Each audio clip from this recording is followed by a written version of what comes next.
కడప మహానాడును కని విని ఎరుగని రీతిలో నిర్వహిస్తామని మంత్రి అచ్చెన్నాయుడు తెలిపారు. తుది దశకు చేరుకున్న మహానాడు ఏర్పాట్లను ఇతర మంత్రుల బృందంతో కలిసి ఆయన పరిశీలించారు. యువగాళం పాదయాత్రలో లోకేష్ చెప్పినట్లు రాయలసీమ డిక్లరేషన్పై మహానాడు వేదికగా స్పష్టమైన ప్రకటన చేస్తామంటున్న మంత్రి అచ్చెన్నతో మా ప్రతినిధి మురళి ముఖాముఖి.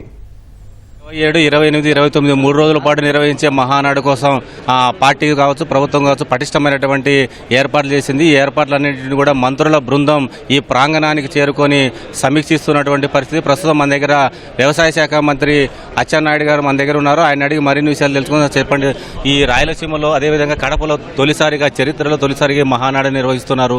ఎట్లా చూస్తారు ఈ మహానాడు పరిస్థితి? ఎన్నో సంవత్సరాల నుంచి తెలుగుదేశం పార్టీ నాయకులు, కార్యకర్తలు కోరిక కడపలో ఎట్టి పరిస్థితులు ఒకసారైనా మహానాడు జరపాలనేది అందరి కోరిక.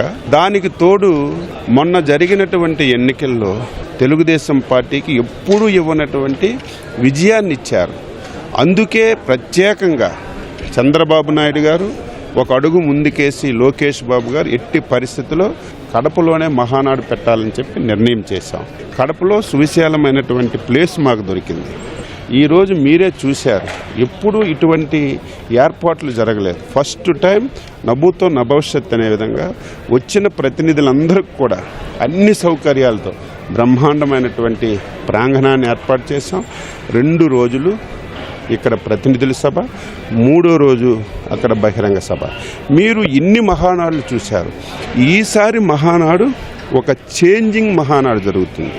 ఎప్పుడు తీర్మానాలు, ప్రసంగాలు ఏవేవో మాట్లాడడం కాకుండా ఈసారి స్పష్టంగా చంద్రబాబు నాయుడు గారు, లోకేష్ బాబు గారు ఈ మహానాడులో ప్రధాన అంశం పార్టీ సంస్థాగత నిర్మాణం, ప్రధానంగా సంస్థాగత నిర్మాణం పార్టీ మీద దృష్టి పెడతాం.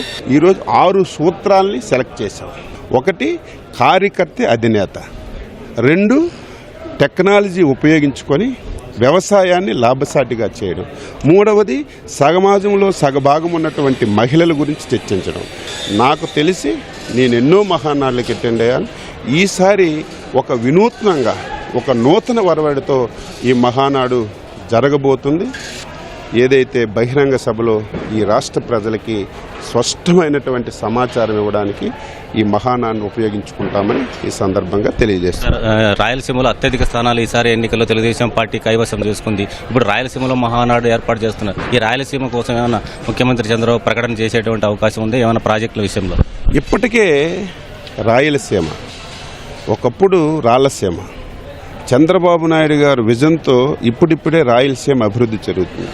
ది బెస్ట్ ఎగ్జాంపుల్, ఒకప్పుడు రాష్ట్రంలో అత్యంత వర్షపాతం తక్కువగా ఉన్నటువంటి జిల్లా అనంతపూర్, అత్యంత వెనకబడినటువంటి జిల్లా అనంతపూర్, అత్యంత పేదరికంతో ఉన్న జిల్లా అనంతపూర్. ఇప్పుడు రివర్స్ అయింది. ఒకప్పుడు ఈస్ట్ వెస్ట్ బాగా డెవలప్ ఉండేది. ఈరోజు ఈస్ట్ వెస్ట్ తగ్గింది, అనంతపూర్ 1-2 ప్లేసుల్లోకి వచ్చింది. కారణం ఏంటి? రాయలసీమలో అన్ని అవకాశాలు ఉన్నాయి. మనం వాటర్ ఇవ్వగలిగితే రాయలసీమకి గేమ్ చేంజర్ అవుతుందని ప్రధానంగా ఇప్పటికే చంద్రబాబు నాయుడు గారు కానీ మా యువనేత నారా లోకేష్ మీకు తెలుసు, ప్రత్యేకంగా పాదయాత్రలో ఒకరోజు సమావేశం పెట్టి ఆ సమావేశానికి ఒక పేరు పెట్టారు, రాయలసీమ డిక్లరేషన్ అని చెప్పి. ఈరోజు ఆ డిక్లరేషన్లో తీసుకున్నటువంటి నిర్ణయాలు పరిశ్రమల విధంగా ఏం చేస్తాం.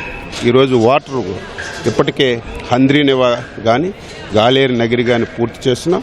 ఈరోజు ముఖ్యమంత్రి గారు ఆయన ఆలోచన ఏమిటంటే ఈరోజు పోలవరం నుంచి బనకచెర్ల వరకు నీరు తెచ్చి రాయలసీమలో ప్రతి ఎకరాకి నీరు ఇవ్వాలి, ప్రతి ఇంటికి సాగునీరు ఇవ్వాలి, ప్రతి పరిశ్రమకి నీరు ఇవ్వాలని ఒక నూతన విధానంతో ముందుకెళ్తున్నారు. రేపు మీరే చూస్తారు, రాయలసీమకు అనేక వరాలు వస్తాయి, అనేక హామీలు కూడా ఇస్తారని చెప్పి నేను నమ్ముతున్నాను.